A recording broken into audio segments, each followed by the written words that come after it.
¿Qué garantías tienen EPS, usuarios y actores del sistema con una figura como el doctor Quintero al frente de la entidad?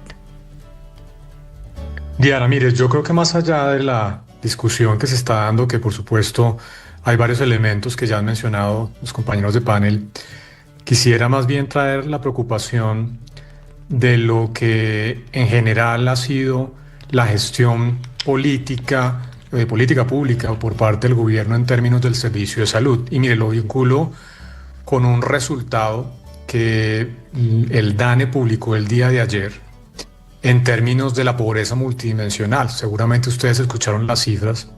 Colombia sigue avanzando en los últimos 15 años de manera continua, reduciendo la pobreza multidimensional, que es una pobreza estructural relacionada con las condiciones de la vivienda, con el acceso al trabajo formal, con el componente relacionado con la educación, con la protección de los niños. Pero hay un componente adicional, el quinto, que es la salud. Y fíjese usted, Diana, que cuando se hace el análisis de la evolución de los 15 indicadores que hacen parte de la pobreza multidimensional, en los últimos 3 años, de esos 15, 14 se han reducido, es decir, hay menor incidencia de pobreza en 14 de los 15 indicadores. Y solamente uno ha tenido un retroceso. Y fíjese cuál es. Las barreras de acceso al sistema de salud, que ha aumentado en proporción un 40% en los últimos 3 años. Entonces estamos en una situación en la cual el manejo que le ha otorgado el gobierno nacional, los bandazos, las medidas de reformas de salud fallidas, los decretos, han generado un agravamiento y un problema enorme que es justamente el del acceso efectivo al sistema de salud. Y este gobierno seguramente se irá con ese pésimo legado para el próximo gobierno, un sistema de salud que, por supuesto, había que mejorarlo, pero que con lo que ha hecho el gobierno, infortunadamente lo que resultó, digamos, y ya se ven en las cifras de pobreza multidimensional, es simplemente en una negación para una mayor proporción de los hogares de ese sistema de salud. Porque yo tenía la pregunta, políticamente uno diría, bueno, estos nombramientos como el de Jorge Iván Ospina, como el de Daniel Quintero, están buscando algún tipo de resultado electoral, pero habría una contradicción muy grande, porque estamos hablando de 2 imputados en el sector de la salud, que es el que, efectivamente, como estamos planteando acá, tiene los peores resultados incluso por parte del DANE. Yo la verdad no veo eso cómo pueda tener un impacto positivo en materia electoral, la verdad no lo veo. Además me estaba preguntando ahora que escuchaba, ¿qué estará pensando el ministro Guillermo Alfonso Jaramillo de esta designación? Porque entiendo que no le gustó la de Jorge Iván Ospina y no sé qué estará pensando de la designación de Daniel Quintero.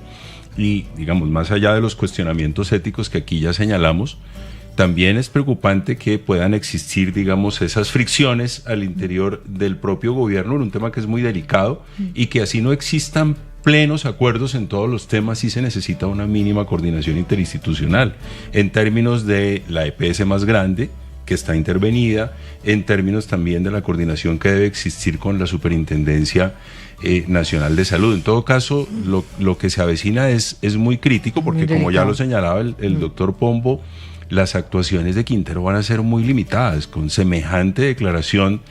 Pues él se autolimitó, claro, pero totalmente. Adicional se autolimitó en un anuncio muy delicado, y es que empieza la verdadera reforma y anuncia una intervención total. Diana, yo creo que sí hay maneras de aprovechar esto electoralmente y le voy a decir lo que es mi hipótesis, porque es lo que ya ha venido pasando. Los escándalos de corrupción en las EPS intervenidas con el gobierno no han cesado. De hecho, el mismo presidente Petro acusó a Laura Sarabia, recordemos, de meter unos interventores que supuestamente y en palabras textuales llegaron a hacer business. ¿Eso cómo se hace? El superintendente interviene en la EPS, nombra, pone a un interventor que puede obedecer a lógicas de corrupción, por ejemplo, reteniendo pagos a unos prestadores y entregándoselos a otros con coimas de por medio, que es lo que ha venido pasando históricamente en el sistema, pero que con este gobierno siguió. Y esos pagos con coimas de por medio se desvían a paraísos fiscales, como efectivamente lo demostró una investigación de Paula Bolívar hace un par de años en el FOMAC y con la FIDU Previsora, y de ahí pueden sacar platas para campaña electoral. Entonces, eso de la intervención total me huele muy, pero muy mal, y viniendo eso de un exalcalde que está imputado por 2 delitos de corrupción, esto no tiene ninguna presentación. Pues pasemos al segundo tema, que tiene que ver con la decisión de la Corte Constitucional de declarar inexequible la emergencia económica decretada en diciembre del año pasado y que funcionó como una respuesta al hundimiento de la reforma tributaria. Esta, es de la Corte, que tumba otro decreto, que es el 1474, que desarrollaba los impuestos que se recaudarían para eso. En este sentido, la Corte estableció que lo recaudado debe ser devuelto a los contribuyentes para los casos de impuestos directos e indirectos. Sin embargo, el dinero recogido de los alivios tributarios ofrecidos en el marco de ese decreto pues no tienen que ser devueltos. Según el Ministerio de Hacienda, hasta enero, cuando el decreto se suspendió, el gobierno había recogido 1.6 billones de pesos. Sin embargo, se calcula que de ese total solo se devolvería un poco más de 25.000 millones. Y en ese sentido, los impuestos que había creado el gobierno, como la tarifa progresiva al impuesto al patrimonio a personas naturales con patrimonio superior, entiendo, a 2.900 millones, los impuestos al alcohol y cigarrillos, la sobretasa de 15 puntos al sector financiero y de compras en el exterior, queda sin piso.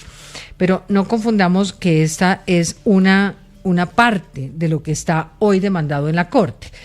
Queda pendiente la decisión que la Corte debe tomar en lo que tiene que ver con la segunda emergencia, la que se decretó en el mes de febrero y en el marco de las inundaciones en varias regiones del país. Y para este caso, el gobierno puso en marcha el impuesto al patrimonio, ya no para personas naturales, sino para empresas, que empezó a ser cobrado el pasado 1 de abril. Ante ese panorama, la Corte ha tumbado las medidas tributarias adoptadas por el gobierno. El Ejecutivo ha planteado la posibilidad de una nueva reforma tributaria y de insistir en la misma fórmula: más emergencias económicas que traigan impuestas vía decreto. Empiezo por el doctor Mejía, especialista en estos temas. ¿Cuál es el alcance de la decisión que adopta hoy la Corte sobre la obligación del Estado de devolver lo recaudado? ¿Esto es un golpe para el gobierno? ¿Es posible realmente, es sencilla esa devolución en el caso de impuestos directos e indirectos? Diana, mire, tal vez primero hablemos un poco de la justificación de la decisión de la Corte Constitucional.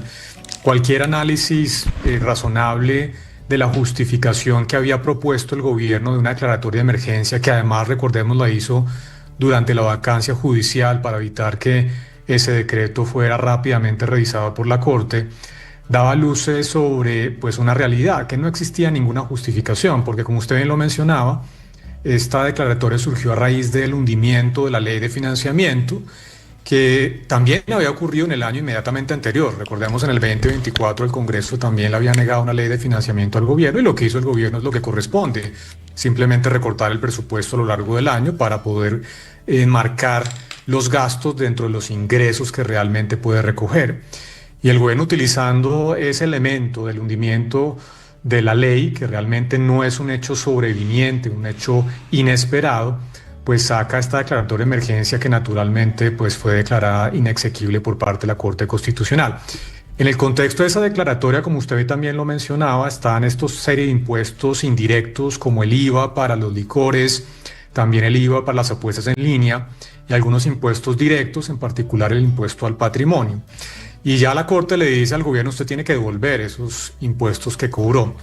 Y ahí le diría, va a haber un lío tremendo administrativo para que la DIAN y el gobierno nacional puedan cumplir con la sentencia, porque los impuestos directos son de relativamente fácil devolución. El impuesto directo, como su nombre lo indica, es aquel que recae sobre una persona natural o jurídica, ya sea a través del impuesto de renta o del patrimonio. Entonces, la DIAN sabe exactamente quién pagó ese impuesto y por supuesto cuánto pagó, así que lo puede devolver.